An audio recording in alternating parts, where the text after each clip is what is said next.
Yes, sir. Here we go. This is the backyard. See all that brush? Up to my nipples.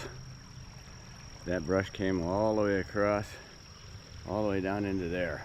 That was all the same 4-foot high brush, crap, garbage. A couple years ago, I went in there with a pair of clippers. Took me weeks to clean all this crap out. And it grew back this spring. So, I'm gonna tell you what I found. I'm gonna finish this up today. I'll give you a quick look. I got a weed whacker and I put a chainsaw on it. It's basically a chainsaw weed whacker. It's a round disc with chainsaw teeth on it. And man, that sucker goes through the brush like nothing. I did this whole area here yesterday in about an hour and a half. It just chews that stuff up and it doesn't bog down. It cuts clean, it cuts fast, and the stuff just falls down in front of you. I'm gonna have to get these trees too. One of these, I killed the stuff on the bottom, but it's still hanging there. Anyway, this is the project for today. That's what I'm gonna do. I'm gonna try to make this look like this.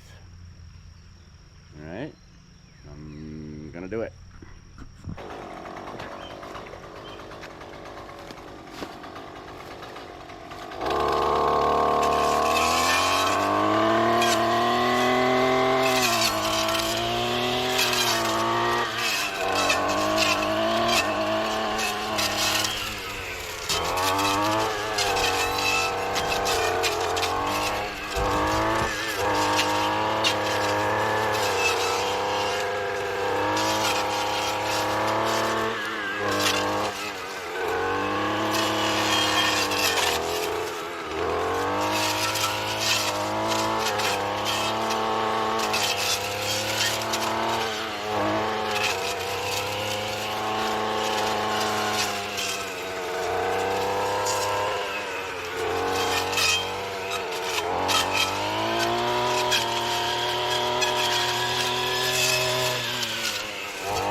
All right, we're getting there. I got a pile of vines that I cut off a couple years ago. They fell down out of the tree like this one's getting ready to go. Those vines fell down out of the tree. I made a pile. I'm just waiting for them to rot and I'm gonna go stomp on them.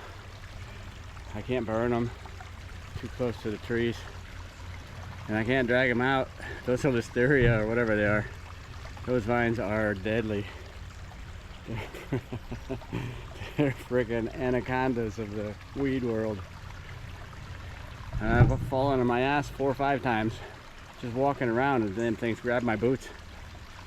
So anyway, I still got work to do, but I'm getting there.